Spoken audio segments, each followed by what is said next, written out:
Hello tout le monde, on se retrouve aujourd'hui à Grenoble pour une grosse étape, une très grosse étape même dans mon chemin vers la TDS, c'est l'UT4M 180 Challenge.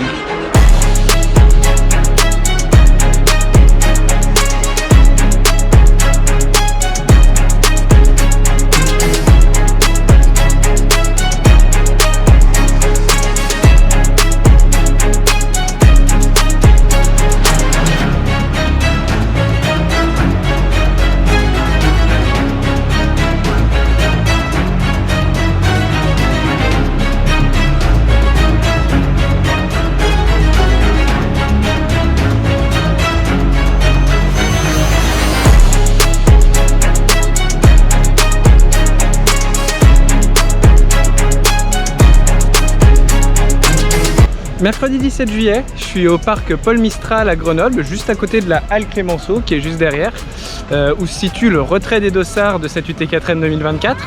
Je pars donc demain matin sur la première étape de cette UT4M Challenge, course sur 4 jours dans 4 massifs, le Vercors, le Taillefer, Beldon et la Chartreuse, où l'on effectue une boucle autour de Grenoble et demain ça commence par le Vercors. Il y a plein de courses et de combinaisons possibles à faire ici. Chaque massif peut être fait individuellement en format 20 ou 40-50 km, ce qu'ils appellent format marathon. On peut faire plusieurs de ces formats. Il y a l'UT4M 100 Master, le 100 bornes. Bien sûr l'UT4M 180 Extrême, les 180 km d'un coup en mode ultra. Et donc les challenges, le 80 challenge, 20 km par jour dans chaque massif, et le 180 challenge, entre 40 et 50 km par jour dans chacun des massifs également. Quand j'ai planifié la saison, j'avais pas prévu cette course, je pensais que ça ferait trop un gros mois avant la TDS. Et puis c'est vrai que je m'étais imaginé que le jour où je viendrais ici, ce serait pour le format 180 extrême. Mais voilà, je cherchais une course de prépa pour cette TDS et mon coach m'a dit que sur 4 jours comme ça pourrait le faire, cette UT4M. Et c'est clair que bon, ça va permettre de mettre pas mal de charges et d'évoluer longtemps en nature, en montagne. Donc tout ce qu'il faut pour se préparer pour Chamonix, enfin plutôt pour Courmayeur pour le coup. Allez, on va commencer par aller récupérer le dossard, puis après je vous en dirai un peu plus sur les 4 courses et donc les 4 vidéos qui vous attendent, qui nous attendent pendant mon petit footing d'activation de veille de course.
Et voilà, dossard 1094, c'était long, on a passé plus d'1 heure dans la queue.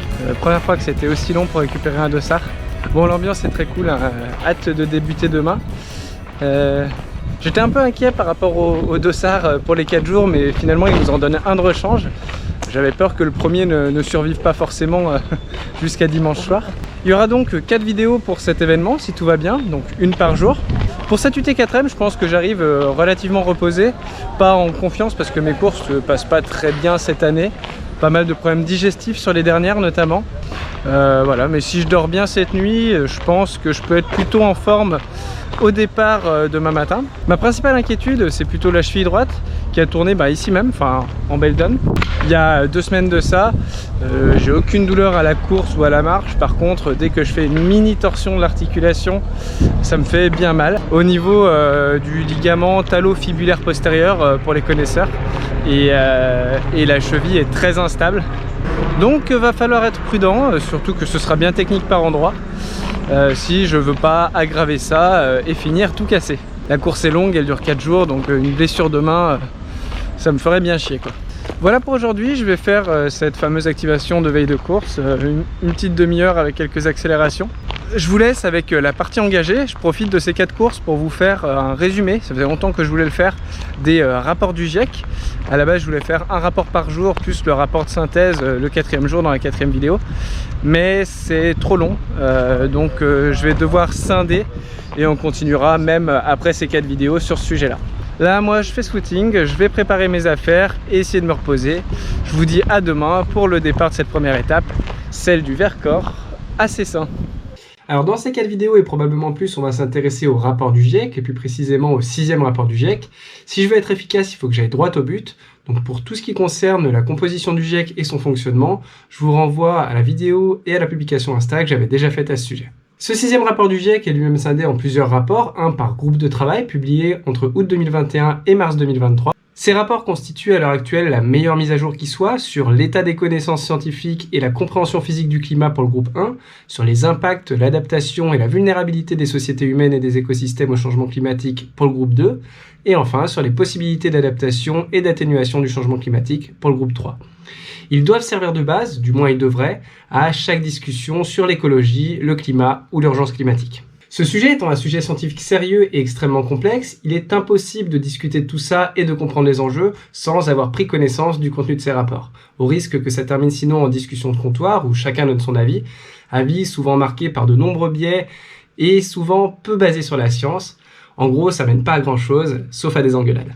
Je dis pas qu'il faut lire les plus de 10 000 pages des rapports complets, évidemment, mais à défaut, consulter les résumés pour décideurs, qui en font une 50aine si on est motivé, ou sinon, regarder des versions vulgarisées, comme celle de Bon Pote, qui est très bien faite, ou celle que je vais vous faire maintenant. De toute façon, elles sont très similaires, puisque reprenant les mots et graphiques de ces rapports. On se focalise aujourd'hui sur le rapport du groupe 1 pour ce 6e rapport du GIEC, sorti en août 2021 et intitulé The Physical Science Basis. Il revient donc sur la compréhension physique et scientifique du système climatique et du changement climatique. Ce rapport est divisé en 4 grandes parties. Dans la première, intitulée The Current State of the Climate, l'état actuel du climat, les scientifiques commencent par ces mots. Il ne fait aucun doute que l'influence humaine a réchauffé l'atmosphère, les océans et les terres. Des changements rapides et généralisés se sont produits dans l'atmosphère, l'océan, la cryosphère et la biosphère. Les augmentations observées des concentrations de gaz à effet de serre depuis environ 1750 sont sans équivoque causées par les activités humaines. Chacune des 4 dernières décennies a été successivement plus chaude que toute décennie qui l'a précédée depuis 1850. L'activité humaine a réchauffé le climat à un rythme sans précédent depuis au moins 2000 ans. On est à plus 1,1 degré en 2011-2020 par rapport à la période de référence 1850-1900, et ça, j'en ai déjà parlé ici. Il y a une partie très intéressante sur le forçage radiatif que je ne peux pas développer car trop longue et trop complexe, peut-être une prochaine fois, qui montre que l'homme est responsable à 100% du changement climatique. Les variations de température de surface du globe étant liées à des facteurs naturels sont situées entre moins 0,1 et plus 0,1 degré, tandis que les gaz à effet de serre liés à l'activité humaine sont responsables d'un réchauffement de 1 à 2 degrés, réchauffement partiellement masqué par un refroidissement lié aux aérosols, entre 0 et 0,8 degrés. Pour les graphiques et tableaux, je vous laisse faire pause si besoin, moi faut que j'avance. Est également rapporté, avec des degrés de confiance variables mais souvent très élevés, que l'homme a influencé au cours du demi-siècle dernier la hausse des précipitations, la fonte des glaciers et la baisse de l'enneigement dans l'hémisphère nord, mais aussi le réchauffement, l'élévation et l'acidification des océans, ainsi que la baisse de leur oxygénation. L'ampleur des changements récents à l'échelle du système climatique dans son ensemble et l'état actuel de nombreux aspects du système climatique sont sans précédent depuis plusieurs siècles, voire plusieurs milliers d'années, comme par exemple la rapidité avec laquelle ont augmenté les quantités de gaz à effet de serre et la température, le niveau actuel extrêmement bas des glaciers en Arctique, ou encore la rapidité à laquelle le niveau de la mer augmente. Comme le montrent ces schémas pour lesquels il faut prendre le temps de faire pause, le changement climatique d'origine humaine affecte déjà de nombreux phénomènes météorologiques et climatiques extrêmes dans toutes les régions du globe. Les preuves des changements observés comme l'augmentation des phénomènes extrêmes tels que les vagues de chaleur, les fortes précipitations, les sécheresses et les cyclones tropicaux, et en particulier leur attribution à l'influence humaine, se sont renforcées depuis le 5e rapport d'évaluation. Une meilleure connaissance des processus climatiques, des preuves paléoclimatiques et de la réponse du système climatique à l'augmentation du forçage radiatif donne une meilleure estimation de la sensibilité climatique à l'équilibre de 3 degrés, avec une plage plus étroite par rapport au rapport AR5.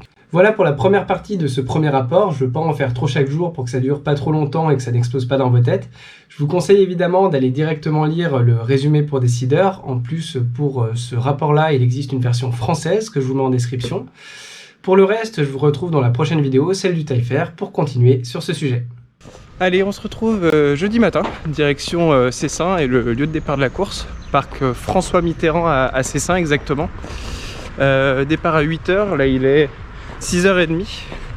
On va prendre un bus, puisque pour ce premier jour, pour rejoindre le départ, il n'y a pas de navette mise en place par l'organisation. On devait normalement prendre un tram, mais qui est en travaux. Donc à la place, il faut aller prendre des bus. Alors je vous cache pas que pour cette course sur 4 jours, il faut être un minimum organisé, hein, parce que entre les nombreuses courses, les navettes, les lieux de départ et d'arrivée qui changent chaque jour, le matériel obligatoire, les tenues pour les 4 jours, enfin bref, ça peut vite être le bordel. Et si tu te rajoutes une charge mentale de malade quelques dizaines de minutes avant la course, parce que tu sais pas où tu dois aller, ce que tu dois faire, quelle navette prendre, etc., et ben tu t'aides pas vraiment, sans parler du risque de te planter et de tout simplement pas prendre le départ, quoi. La navette dans 10 minutes, départ ensuite à 8 h, puis officiellement 41 km et 2840 D+, pour rejoindre Vif depuis Cessin. Vif qui sera l'arrivée de cette première étape du Vercors.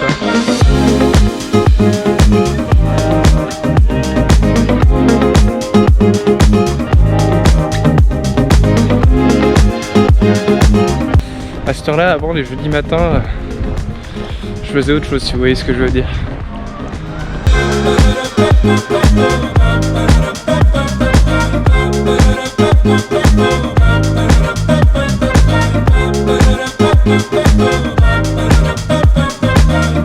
Et on voit là-haut Moucherotte, juste ici, qui est le premier gros point de la course, et à droite les 3 pucelles. Je vous montrerai ça tout à l'heure.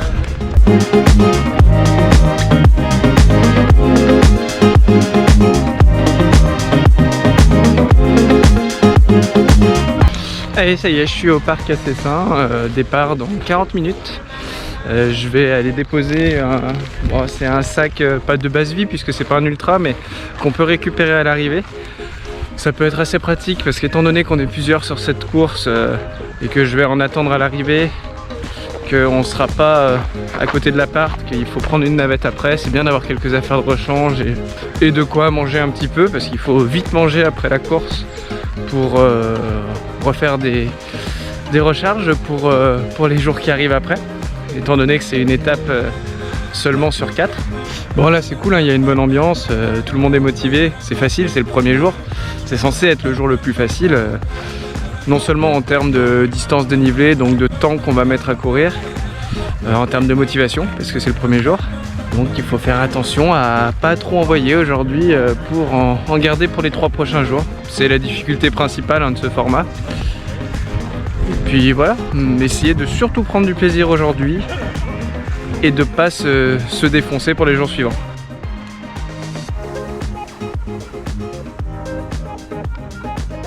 Allez, on est dans le SAS, départ dans 20 minutes. Là, ils ont simplement vérifié un peu le matériel obligatoire. On est obligé de partir avec 2 litres, aujourd'hui 2 litres d'eau. Donc ils ont vérifié ça et la couverture de survie. Et apparemment, il y aura aussi des contrôles à l'arrivée. Ils sont très attentifs sur le matériel obligatoire, ce qui est une bonne chose, hein, et puis ce qui est normal vu ce qui s'est passé récemment en montagne et notamment à l'Ultra Trail du Haut-Gifre. Et on voit en face des passages qu'on va prendre aujourd'hui. Donc en face, la Moucherotte, le Moucherotte, le premier sommet aujourd'hui. Après on aura le pic Saint-Michel un peu plus loin qu'on voit pas ici. Et puis à droite on voit les 3 pucelles dont je vous parlerai un petit peu pendant la course. J'espère qu'il fera un petit peu plus frais là-haut, parce qu'il fait déjà chaud à 7h40 du matin. information également, il est possible que vous fassiez des avec des patins. On peut soutenir ces personnes qui sont mobilisées pour aujourd'hui, pour que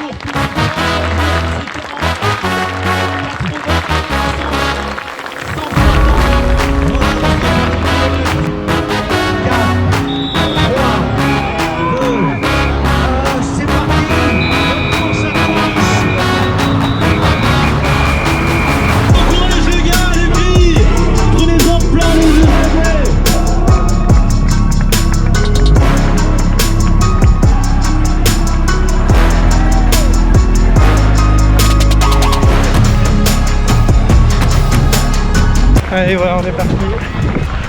Là on commence par 1 ou 2 km de plat faux plat. Et après on sera directement dans le vif du sujet avec 1 km vertical en 9 km pour atteindre Saint-Nizier.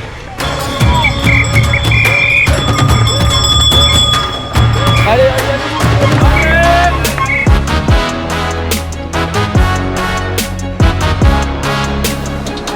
donc nous aujourd'hui c'est Vercors, mais en face on voit la Chartreuse, là où on sera dans 3 jours si tout va bien, pour la 4e et dernière étape, avec Chamechaude qui dépasse en fond là-bas, derrière, où on ira, avec également le Mont Saint-Hénard, Montjala, Bastille, la fin de course de cet événement. On commence par une bonne grosse descente, pas le moment d'envoyer à fond si on veut garder des cuisseaux pour la suite. Ouais, là on les voit bien.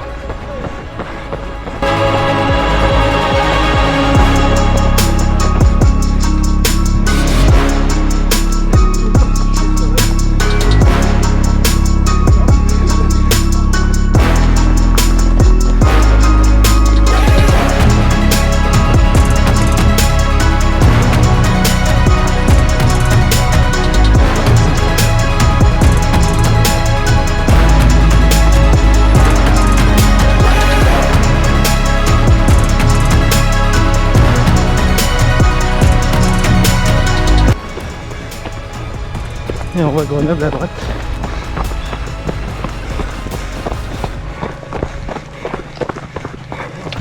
Et aujourd'hui, j'ai choisi les Mafat.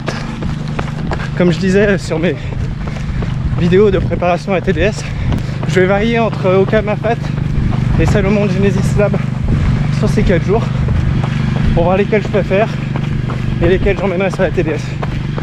Aujourd'hui j'ai pris les Mafat parce que le Vercors est quand même un peu technique et je pense que les Mafat sont plus adaptés aux techniques que les Genesis. Et on est à 4 km et le début est assez roulant finalement. Je m'attendais à plus pentu tout de suite. Là on est à 225 D+ en 4 km.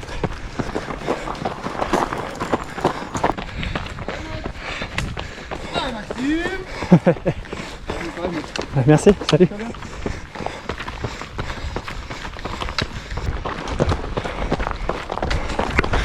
Et à ma droite, ce sont des ruines. Je connais pas, c'était marqué Ferme Froussard. Je pense que ça a un lien avec les maquisards. Je vous en reparlerai un petit peu plus tard. Allez, jusqu'ici tout se courait. Alors on arrive dans des premières portions où on marche.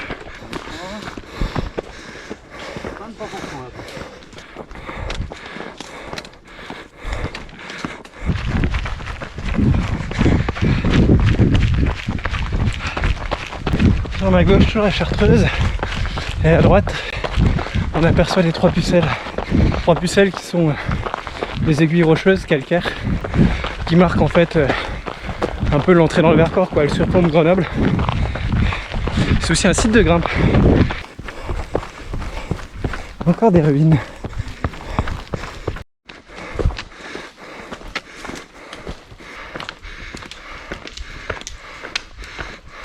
Il y a plusieurs légendes au sujet de l'origine de ce nom des 3 pucelles.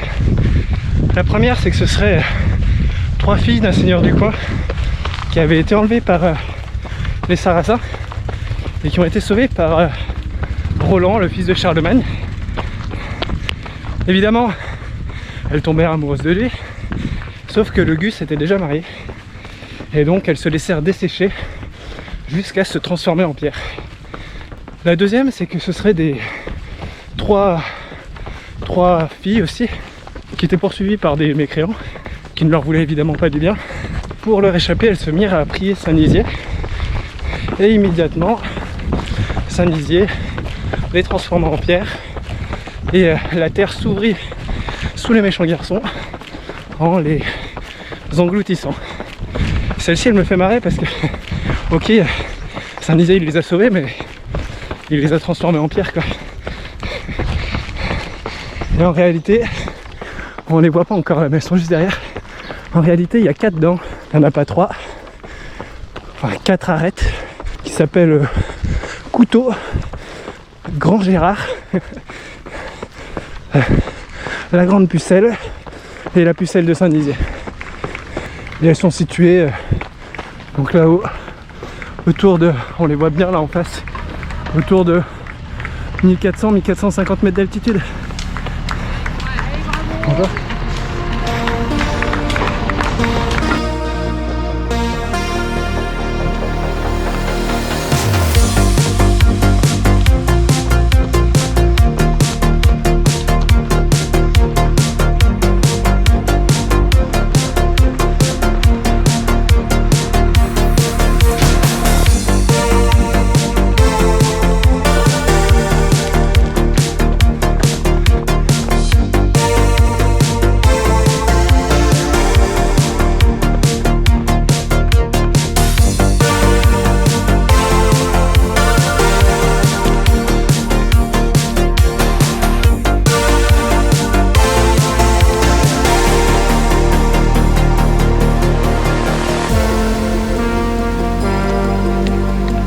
Arriver d'ici 2 km de 3 au premier ravito, Saint-Nizier du Moucherotte. Cette première montée, elle était en 2 temps. Elle n'est pas finie, mais première montée assez roulante où on peut courir. Deuxième un peu plus raide, sans que ce soit trop extrême, mais où on marche. Je pense que je me suis bien géré pour l'instant dans ces presque 900 premiers D+. Le plus gros problème, ça va être la chaleur, hein, parce que là on est en sous-bois. À l'ombre, il fait déjà très très chaud à peine plus de 9h du matin. Donc à midi en plein cagnard là-haut, ça va être rude de ce côté-là. Et regardez, là on va arriver juste en dessous des 3 pucelles. Voilà, on les voit super bien là. 1456 mètres d'altitude. Et donc c'est de ces dames que je vous parlais tout à l'heure. C'est beau, hein?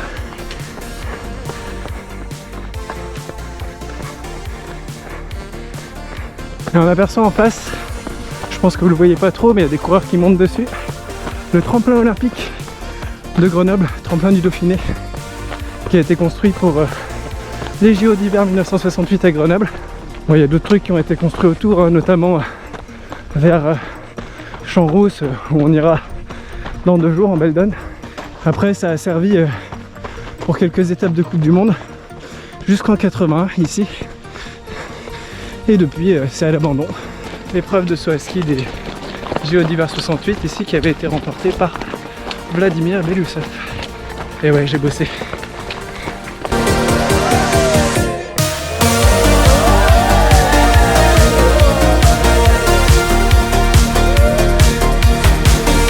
Et les scouts. Et voilà, là voilà cette piste au-dessus. Enfin ce tremplin.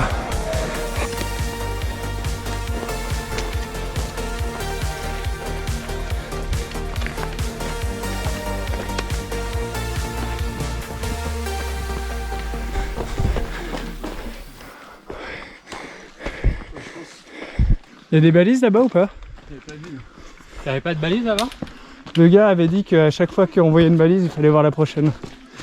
Bon, petite erreur de chemin. Ouais, ça va, 50 minutes. Ouais, mais on se prend les bouchons. Et on est dans les escaliers du tremplin. Ça bouchonne vraiment par contre. Avec cette petite erreur de parcours.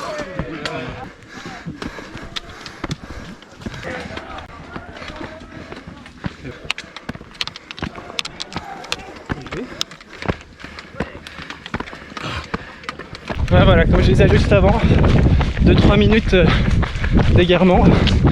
On a suivi le troupeau. Rien de bien grave, mais du coup, ça a fait des gros bouchons après. Ce qui est pas plus mal, comme ça, j'ai monté les escaliers tranquillement. Allez, ravito d'ici 1 km.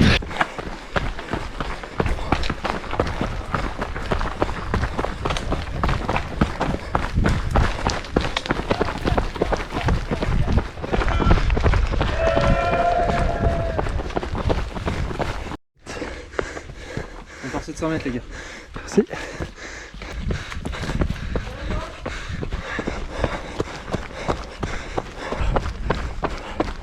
Allez, on arrive à Saint-Nizier pour le premier ravito.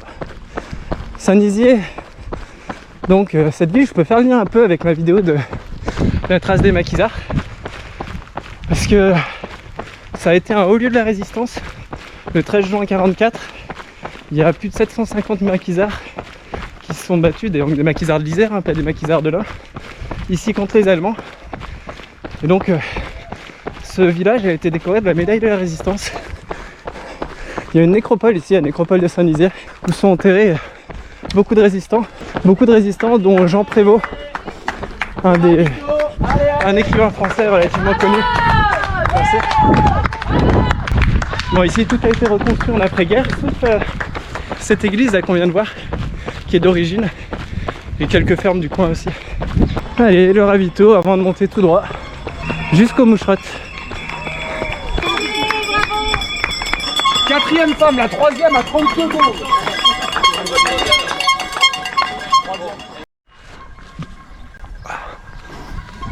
Allez, ravito 1 de fait. Je me suis pas arrêté trop longtemps, mais quand même assez pour bien boire et bien recharger. Et pour l'instant ça va, je suis très bien. Lui-même. Ça va?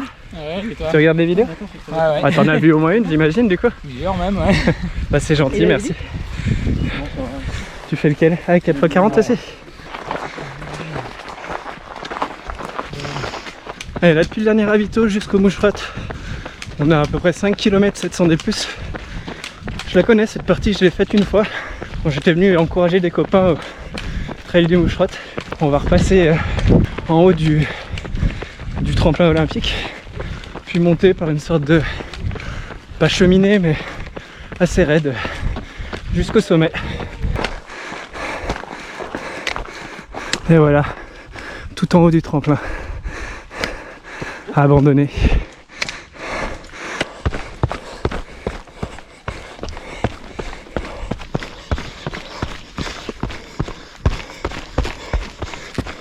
Voilà, c'est dans ce genre de section où je vais doucement avec la cheville. La course est longue, ça sert à rien d'envoyer en descente dès maintenant et de prendre des risques. Bonjour. Bonjour. Merci. Vous mettrez les bâtons dans le dos, les câbles dans le dos. Ah bah ils ont installé un filet ici. J'étais passé une fois où il n'y en avait pas encore. C'est vrai que c'est un petit peu exposé, mais ça va. Ça j'en connais que ça va rassurer.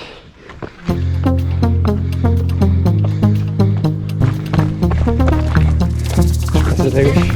Merci.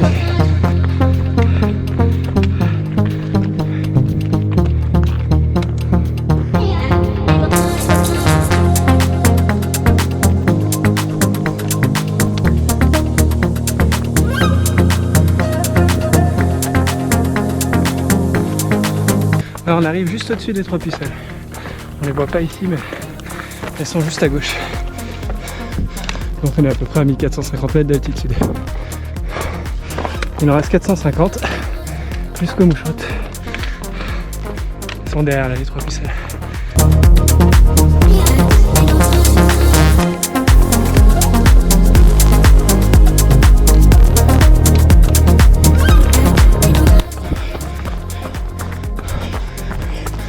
Et là on voyait Bellebonne en face. Et en face maintenant, c'est là où on monte par l'espèce de cheminée dont je vous parlais.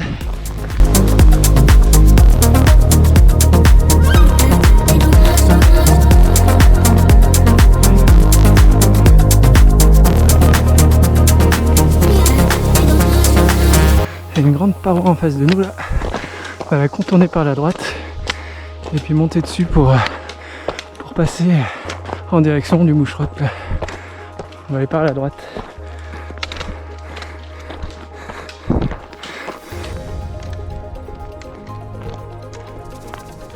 Je disais tout à l'heure que les 3 pucelles marquaient l'entrée dans le Vercors. Alors en fait en dessous on était déjà, mais ça marquait l'entrée dans les hauteurs du Vercors, on va dire. Parce que le Vercors est très très grand. Il descend très bas au sud. Rien que son point culminant, le Grand Vémont, à peu près 2400 mètres, est bien au sud, hein, vers le mont Aiguille. Nous aujourd'hui le point culminant ce sera le pic Saint-Michel, 1966. Et la Moucherotte, enfin le Moucherotte, où on arrive d'ici 3 km, 2-3, c'est 1901. Et c'est bien là, on commence à avoir un peu de... Il fait chaud mais il y a un peu de vent donc ça reste supportable. Allez, voilà le début de la partie bien raide, la cheminée, qui nous permettra de déboucher allez, 100-150 des plus du Moucherotte. Au moins on est à l'ombre.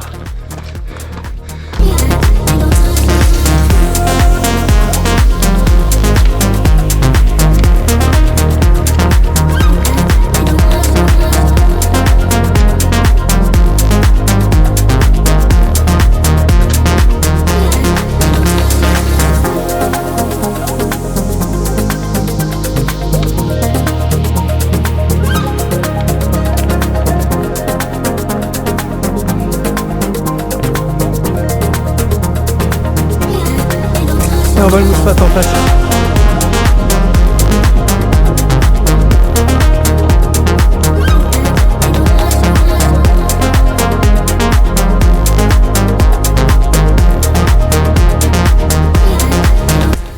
Et on voit Grenoble en fond, enfin, en dessous. Chartreuse là-bas, Melden ici. Le Taillefer est plus loin.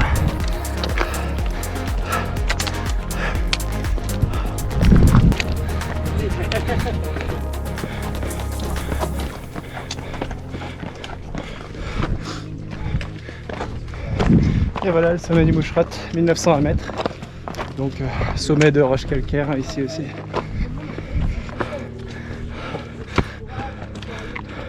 Hop, moi je veux passer en haut. Technique ici un peu. Allez, maintenant on redescend sur 5 km, à peu près 500-600 des moins, jusqu'à la Cire je crois, ça s'appelle. Donc là redescendre comme je disais, puis direction une station de ski qui s'appelle la Cire, je crois, ou la Cire, prochain ravito. Et après on remonte au pic Saint-Michel, je crois que c'est ce qu'on voit en face là-bas. Là c'est une descente bien roulante, on peut envoyer un petit peu, pas trop pour pas se fumer pour les prochains jours, mais ça se court très bien ici.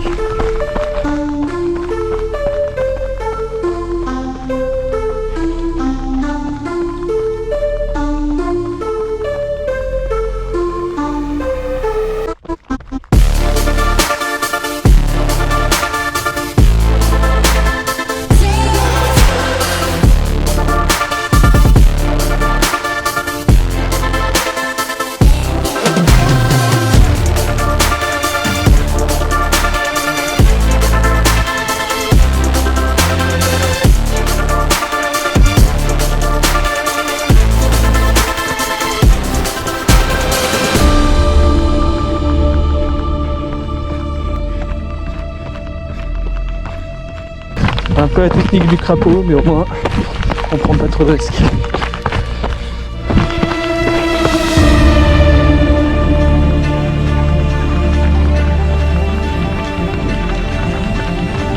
Allez, les premières remontées mécaniques de la station.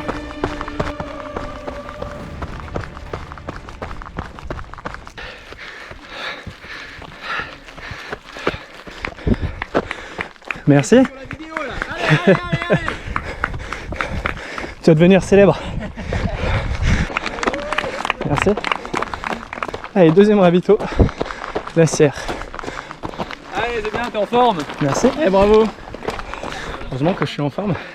Il en reste quand même pas mal.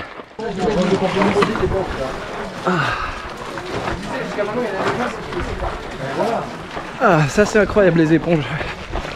Allez, je pars du deuxième ravito. Bon, je suis vraiment super bien pour l'instant, je gère très bien à tous les niveaux, en allure, en nourriture. Aucun problème de nausée, maux de ventre aujourd'hui. J'ai drastiquement réduit la quantité de glucides et ça va très bien. L'hydratation aussi, la chaleur. Et on a fait à peu près 1/8 de ces 4 jours. La moitié aujourd'hui. La moitié en kilométrage, mais en réalité plus parce qu'il reste 1000 D+ en 2 fois. Et à 500 D+ pour remonter au pic Saint-Michel. Et après 500 D+ sur la fin. Et là ici, on est au lac de Combourcière. Zone d'activité touristique pour s'amuser, se baigner. Il est là le lac. On en verra beaucoup des lacs sur ces 4 jours.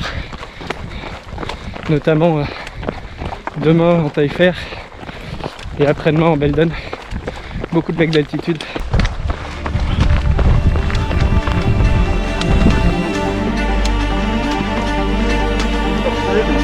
Après au moins t'es quasi là-dessus.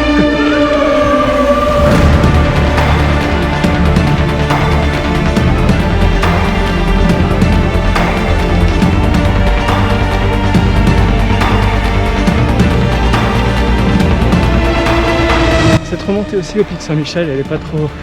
Enfin, ça dépend, il y a des petits passages un peu plus raides. Mais sinon ça se court bien aussi.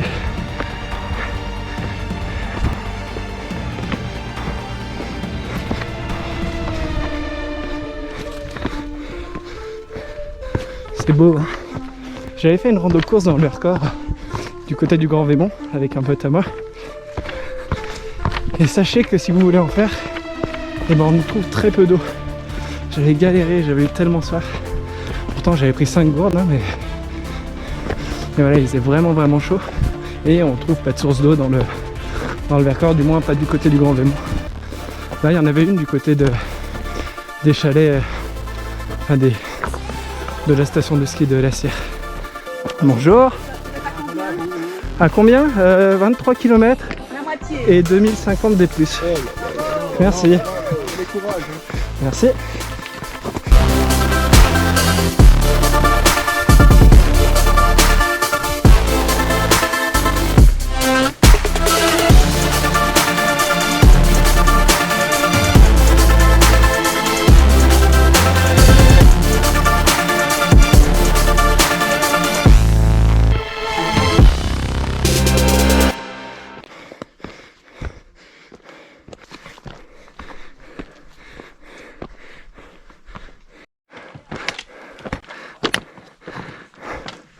Eh ben c'est rocailleux.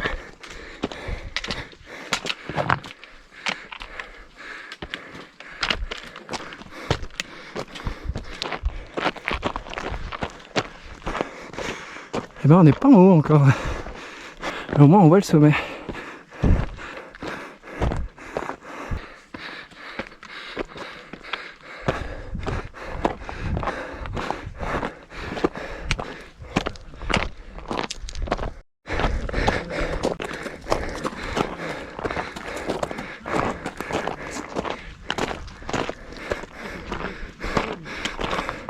Eh ben on est haut, hein. On voit le moucherotte là-bas derrière. Et on est bientôt en haut. Moins de 100 D+, je pense. C'est raide ici par contre la fin.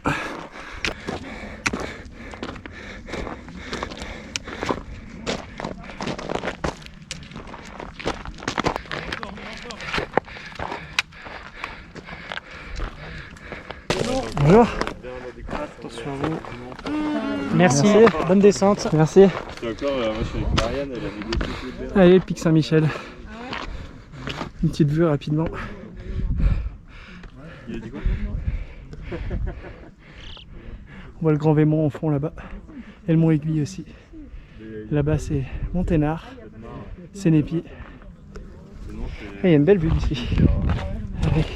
Allez, la grosse descente. 1005 ou 1006 des moins. jusqu'au ravito 3, dont j'ai oublié le nom. Mais c'est un village avant de remonter sur une montagne à vent vif. Merci. Merci. Magnifique ici aussi. Début de cette descente est technique. C'est beau. Ouais, c'est beau. Ouais. Mais je regarde trop mes pieds. Faut profiter là.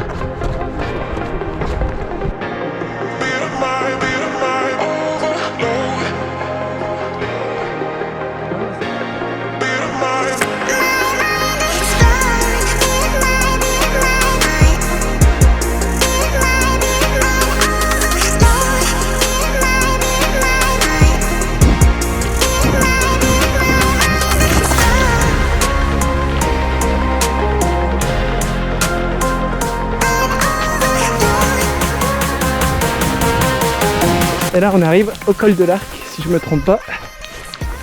C'est ça on m'a dit. Merci.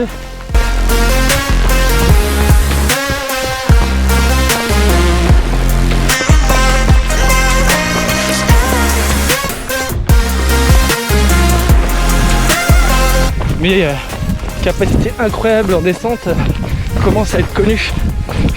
Je viens de me faire doubler par un abonné je pense, ou du moins quelqu'un qui regarde mes vidéos, qui me fait « Hey Maxime, c'est là qu'on bosse ces descentes !» Bah si tu regardes la vidéo, salaud un peu non? Je rigole évidemment, c'était très bon enfant.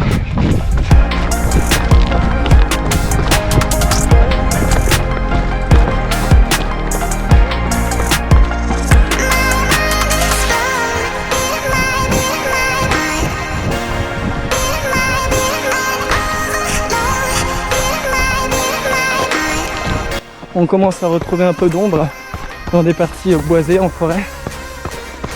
Mais ça reste une descente raide et technique. Hein. C'est sec donc on glisse dessus sur les parties sableuses un peu. Je préfère 1000 fois ça à la boue. Mais ça glisse aussi.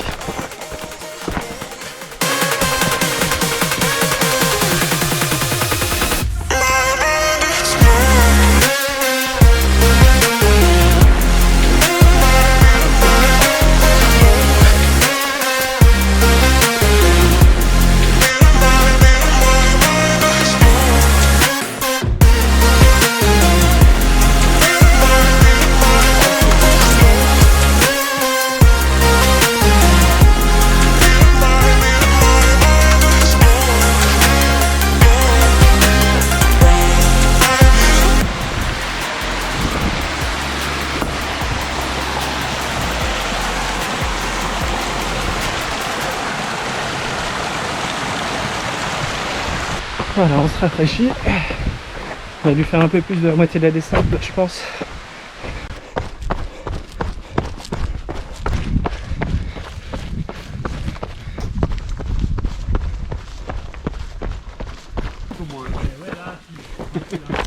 Bonjour. Bonjour. En tout cas, ils sont super niveau orga au niveau des endroits un petit peu plus dangereux. Il y a des mains courantes qui étaient déjà, d'autres qu'ils ont rajouté. Tout à l'heure, il y avait un filet qu'ils avaient rajouté, comme je vous avais dit. Ils préviennent avant avec des pancartes. Enfin, c'est vraiment bien de ce côté-là et rassurant. 9 km 55, elle est interminable cette descente. On doit approcher d'en bas, mais les cuisseaux prennent cher. Il faut rester concentré tout le temps avec toute cette caillasse.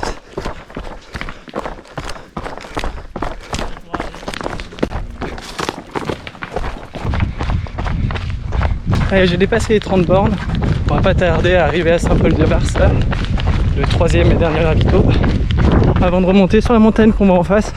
Alors on va pas passer sur la partie la plus haute, on a en gros 450-500 des plus à faire après le ravito, en montée puis en descente, avant d'arriver à Vif. Saint-Paul-de-Vars donc, on passe au-dessus d'un petit torrent, le Lavenchon, et on va croiser quelques Saint-Pognards. puisque c'est comme ça que s'appellent les habitants de Saint-Paul-de-Vars. Une belle descente. Bravo Jean-Christophe. Allez, le ravito est juste... Hop, je peux bien aussi dans la nuque et tout, etc. En coupe. Ouais. Ah, parfait. Les bras un peu, ouais. Ouais. Merci beaucoup. Ouais. Ah, il vous a mouillé aussi. Ah, c'est tellement un bonheur qu'il bouche à chaque fois. Voilà, là on voit mieux. Tout droit, c'est là où on remonte. Et juste derrière se trouve Vif, puis le Taillefer. Et si vous regardez derrière moi là, on vient de descendre de là-haut quand même. Elle était dure hein, cette descente. Ça fait au moins 12 fois que je le dis.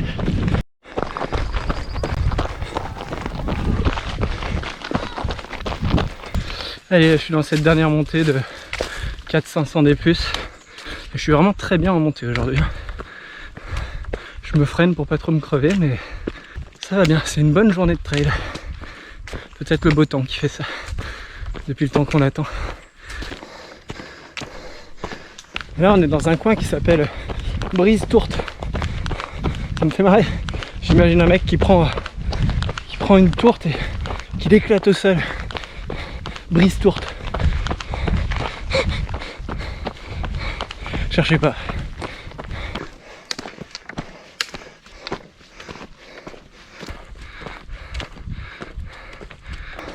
Et ben je crois qu'on arrive en haut. Il reste 7 km globalement de la descente. Crête d'Uriol. 800 mètres d'altitude.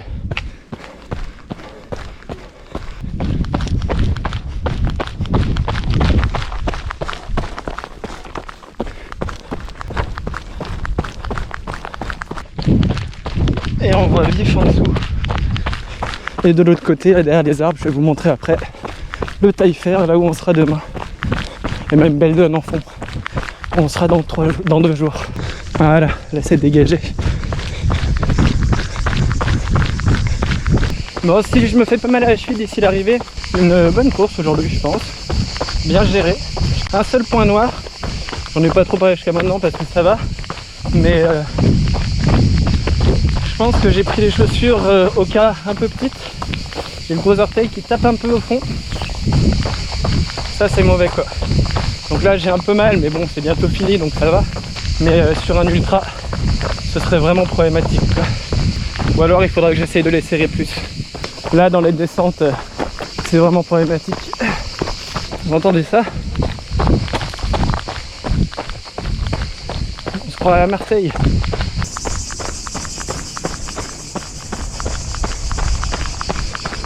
Ça va pas tarder à faire 6 heures que je suis en course, donc il est pas loin de 14 heures.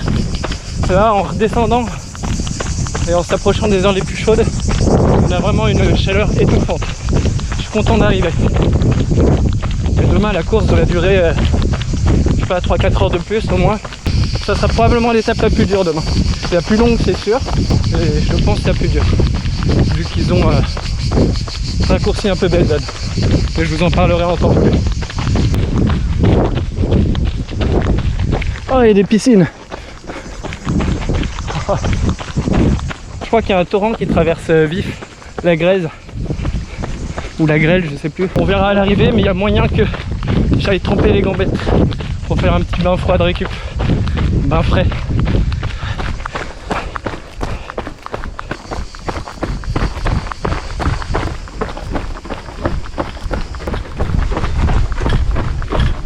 Allez, on est à Vif. Et le voici ce cours d'eau. Je suis un peu déçu parce qu'au départ, j'ai pas vu ses seins. Je pense que j'ai pas été assez vif.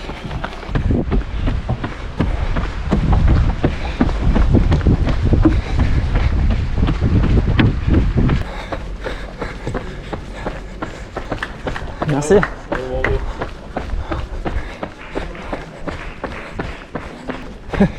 Excellent.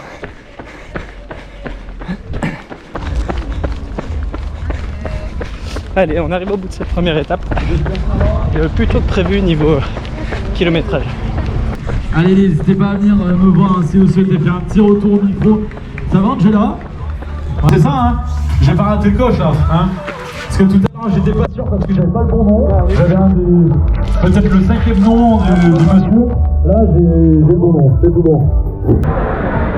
Et voilà, cette première étape de faite. Bon, je vous fais un débrief dans quelques minutes, le temps de me ravitailler un peu.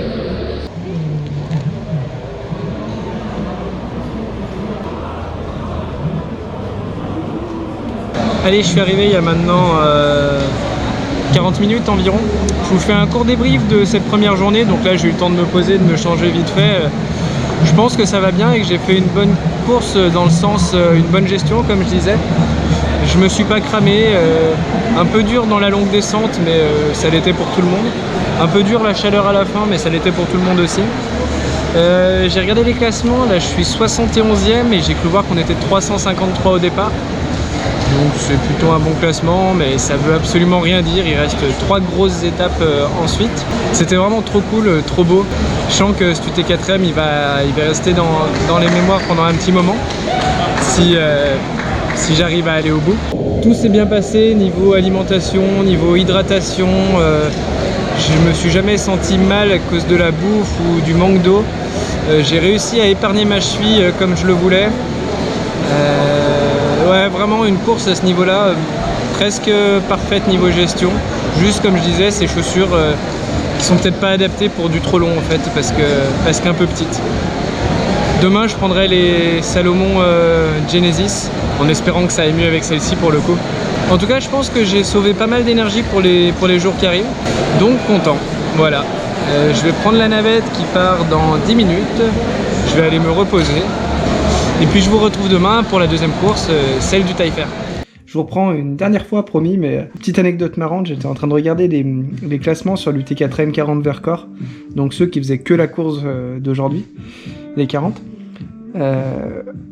J'ai fait 71e, donc pour ceux qui font l'UT4M 180 Challenge aujourd'hui. Sur l'UT4M 40, j'aurais fait 23e. Donc le niveau doit être vraiment élevé sur l'UT4M Challenge. Ou alors on est parti beaucoup trop vite. On verra. Allez, à demain.